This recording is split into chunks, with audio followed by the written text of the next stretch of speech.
안녕하세요. 알트키 제트크입니다. 오늘은 아파트 대신 빌라나 오피스텔 투자를 염두에 두고 계신 분들께서 관심 있게 보실 만한 영상을 준비했는데요.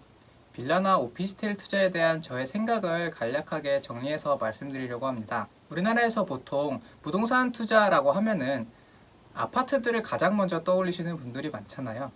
아파트가 사실은 주거형 부동산 중에서도 한 유형임에도 불구하고 사람들 선호도가 워낙에 높기 때문에 거래도 그만큼 많이 일어나고요. 그래서 부동산 이꼴 아파트라는 인식이 많이 퍼지게 된 것 같아요. 그런 아파트가 최근에 가격 상승이 워낙에 컸고, 그리고 그로 인해서 정부 규제가 아파트들 중심으로 해서 많이 나오다 보니까 상대적으로 빌라나 오피스텔이 규제로부터 자유로워지는 부분이 있어서 투자 자산으로서 각광을 받기 시작하고 있는 것 같은데요. 실제로 제 주변에서도 많이들 물어보시는 분들이 생기고 있어요. 결론부터 제 생각을 말씀을 드리면, 제 채널을 구독하고 계신 구독자분들께서는 아파트를 구매하기 전에는 오피스텔 그리고 빌라는 웬만하면 고려하지 않으셨으면 좋겠습니다. 여러 특성들을 다 떠나서 수요와 공급 관점에서만 말씀을 드릴게요. 먼저 공급입니다. 빌라 그리고 오피스텔은 아파트 대비해서 상대적으로 공급이 너무 쉬워요. 각 유형별 특성을 보면은 직관적으로 이해가 쉬우실 수 있는데요.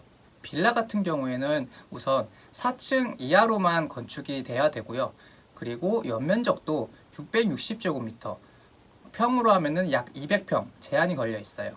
연면적이라고 하면은 각 층별로 바닥 면적을 다 더한 개념이거든요. 쉽게 예로 들면은 4층짜리 건물이라고 하면은 한 층당 50평을 넘지 못하는 거예요. 그런데 반면에 아파트 같은 경우에는 5층 이상 건물에다가 연면적 제한은 상한이 없고요.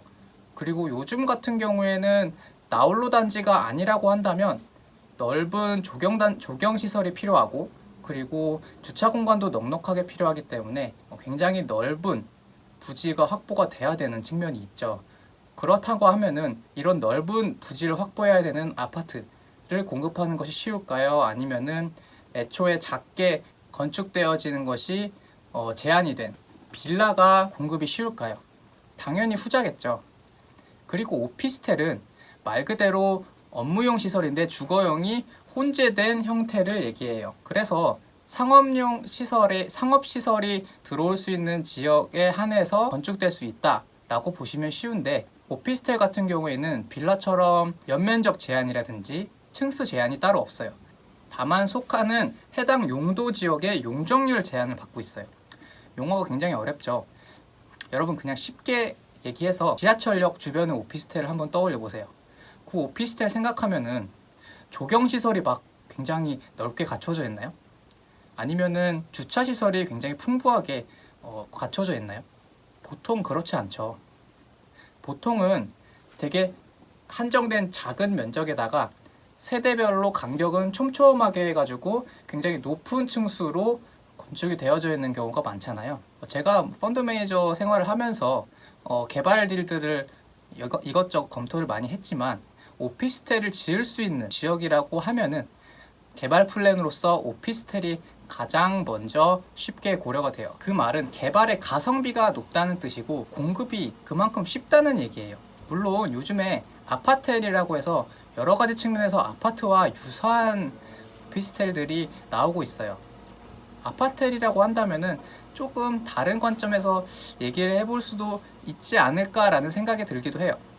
예를 들어서 만약에 그 아파텔의 입지가 정말 압도적으로 좋은데 주변에 유사한 입지를 가진 아파트가 없고, 그리고 무엇보다도 향후에 그런 유사한 입지를 가진 아파트나 아파텔이 공급될 여지가 거의 없다라고 하면은 아파텔이라고 해서 투자 안 할 이유가 없는 거죠. 그런데 이 아파텔이 이런 조건을 갖추지 못한다고 하면은 아파텔이 아파트가 될 수는 없어요. 아파텔은 근본적으로 오피스텔인 거예요. 말하자면은 오피스텔 역시도 굉장히 공급이 쉽다. 빌라 오피스텔이 이렇게 공급이 쉽다라는 것은 향후에 대체재가 나올 가능성이 그만큼 높고 그만큼 쉽다라는 얘기인 거고, 자산의 희소성이 굉장히 떨어진다는 얘기예요. 자산 가격은 희소성으로 결정이 된다고 다들 알고 계시죠? 희소성이 높을수록 자산 가격은 역시나 비례해서 올라가게 되어 있고 시간이 지날수록요. 그리고 희소성이 떨어질수록 자산 가격의 상승에는 한계가 있을 수밖에 없는 거죠.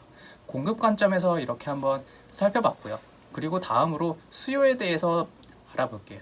수요는 공급보다도 더 직관적으로 설명을 드릴까 해요. 여러분들 중에서 내 집 마련을 빌라나 오피스텔로 하고 싶은 분들이 계신가요? 아니면 결혼하고 가정을 꾸리는데 빌라나 오피스텔에서 살고 싶은 분들이 있으세요? 다들 아파트에서 살고 싶어 하시죠. 다만 현실적인 문제들로 인해서 빌라나 오피스텔을 선택하시는 분들도 계실 거예요. 그런데 이분들도 시간이 지나면은 아파트로 갈아타시게 되어 있어요. 그리고 아파트로 진입을 하신 분들께서는 다시 빌라나 오피스텔로 돌아오기 어려우세요. 특히나 아이가 있는 경우라고 하면은 그거는 더하다고 해요. 그 말은 아파트는 현재 가격이나 시장 상황에 관계없이 굉장히 수요가 풍부하다는 얘기예요. 이거를 더 나아가서 얘기해 보면은 아파트는 빌라나 오피스텔에 비해서 가격 하방의 안정성이 굉장히 높다라고 얘기할 수 있는데, 이 가격 하방의 안정성이 높다라는 것은 현재 주택의 유형별로 무관하게 상승장이 펼쳐질 때는 별 문제가 안 되지만 하락장이 왔을 때 내가 가진 자산의 수요가 풍부하지 못하다라고 하면은 내가 팔고 싶을 때 못 팔게 될 가능성이 있고, 그러면은 이거 자체가 리스크가 될 수가 있어요. 그렇기 때문에 우리 같은 초심자들은 빌라나 오피스텔은 투자의 첫 번째 대상으로 삼지 않는 게 좋겠다라고 제가 생각하고 있는 거예요.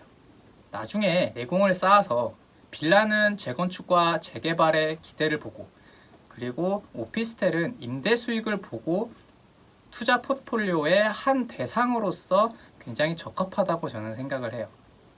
요즘에 규제 때문에 빌라나 오피스텔이 뜨고 있다? 규제 때문에 뜨고 있는 것은 자산의 본질적인 특성 때문에 나온 문제가 아니잖아요. 이런 노이즈에 집중하지 말자고요. 묵묵히 투자하는 데 있어서 제 길을 가셨으면 좋겠습니다.